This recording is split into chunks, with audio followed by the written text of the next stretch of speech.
家好，又到驚犬美食時間。今日驚犬同大家去屯門嘅另一個夜市——龍門夜市。龍門夜市好多嘢食，不過大部分都係要拎走食，店鋪入邊冇座位。首先我哋去齊美美食，嗰度一路都有人排隊買煎釀三寶，佢嘅煎釀三寶仲係暖嘅，煎釀三寶炸得好脆，魚肉亦都好腍，再加埋豉油，好惹味。跟住我哋去五道手抓餅，佢有好多選擇俾我哋揀。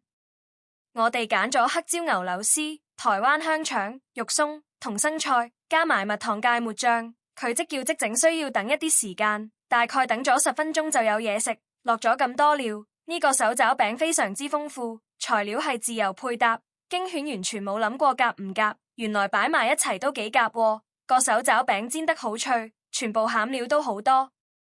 蜜糖芥末醬又唔會搶咗其他食物嘅味道，全部加埋都好好食。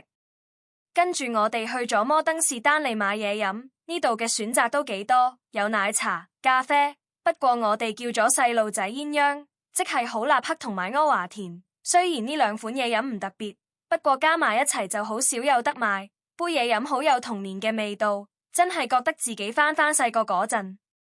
最後我哋去咗後面街嘅海星美食。佢都好多嘢買，包括有齋滷味、豆漿、豆腐製品、糯米糍、舊式糖水等等。我哋叫咗2個糯米糍同埋齋滷味。齋滷味我哋就唔記得影相，其實齋滷味都好好味㗎。咁我哋睇下糯米糍先，我哋叫咗開心果糯米糍同埋香芋糯米糍。開心果糯米糍唔係好多醬嘅嗰款，相反佢好多開心果仁、椰絲。口感豐富，驚犬好欣賞。而另一款香芋糯米糍，佢係用芋泥整嘅，同樣好香嘅芋泥味，但係就冇開心果糯米糍咁豐富嘅口感。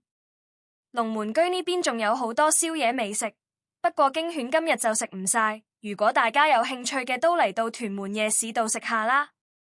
驚犬誠意為大家介紹唔同地方嘅美食，希望大家支持，請大家訂閱、讚好同分享我哋嘅頻道，下次見。